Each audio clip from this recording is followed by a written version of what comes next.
I am so excited.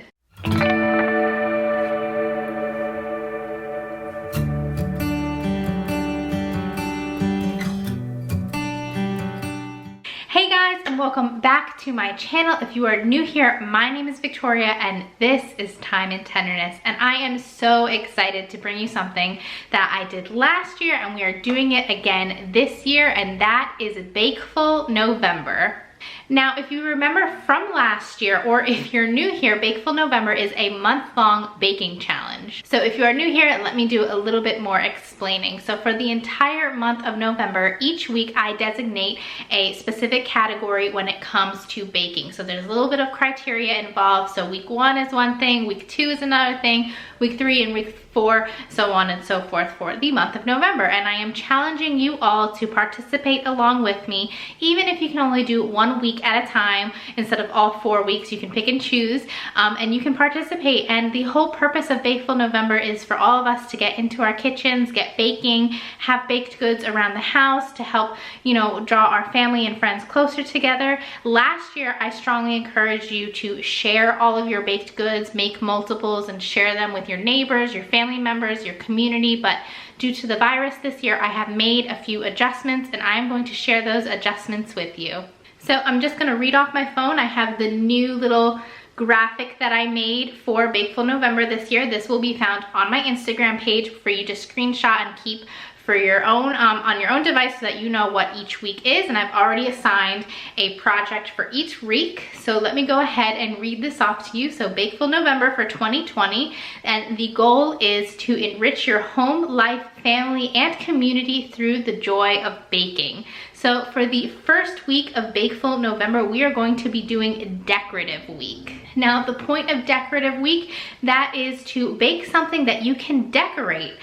Decorate with frosting, fondant, flowers, whatever your heart's desire. So if you want to do cupcakes and experiment with different color frostings, you can do that. If you want to bake a fancy sourdough and etch different designs into the crust, you can do that. Or if you want to practice with pie crusts and doing different kinds of designs, you can do that.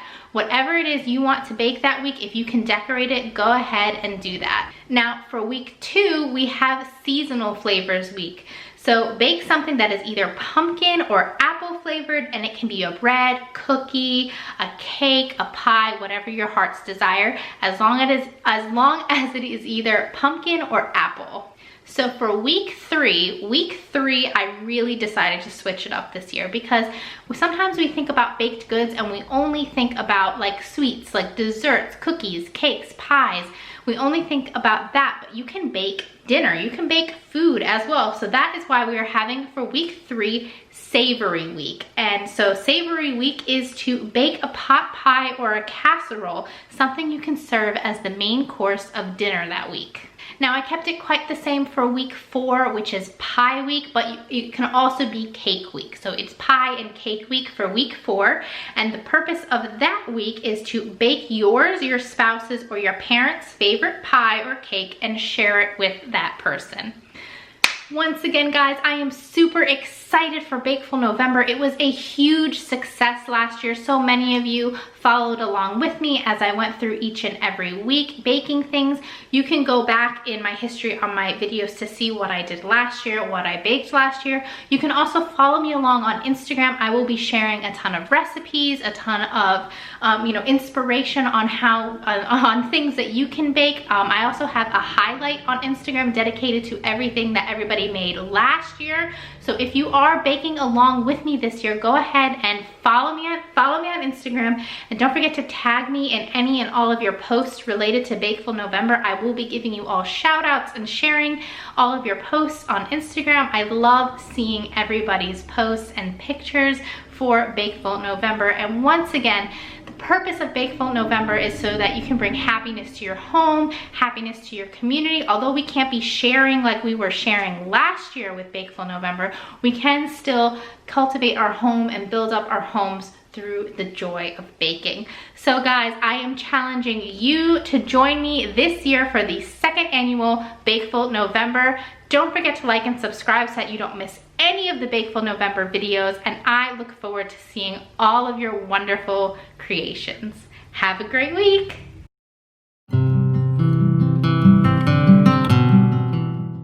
to give you guys some baking motivation, I made some apple braids this week and they were super easy and super delicious. I started with 8 apples, which I quickly realized was way too much, a half a cup of sugar, 2 tablespoons of cornstarch, and then a tablespoon of cinnamon, and a couple little scrapes of fresh nutmeg.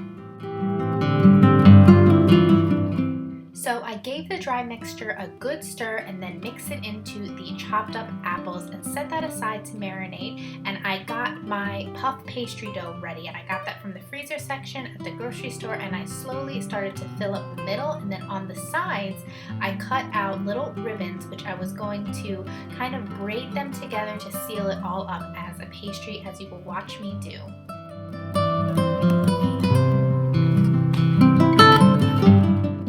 So like I said, I cut up way too many apples. If you're just going to make 2 apple braids, I suggest only using 4 apples instead of 8. All the remaining apples that I had, I made a small apple pie. Now, once you have these all braided up, I recommend using parchment paper to put on your cookie sheet and then bake in the oven at 350 for 30 to 40 minutes or until nice and golden brown, and they look amazing. Well guys, I'm so excited for you to join me for Bake-ful November. Find me on Instagram. Don't forget to like and subscribe here, and I will see you guys next week.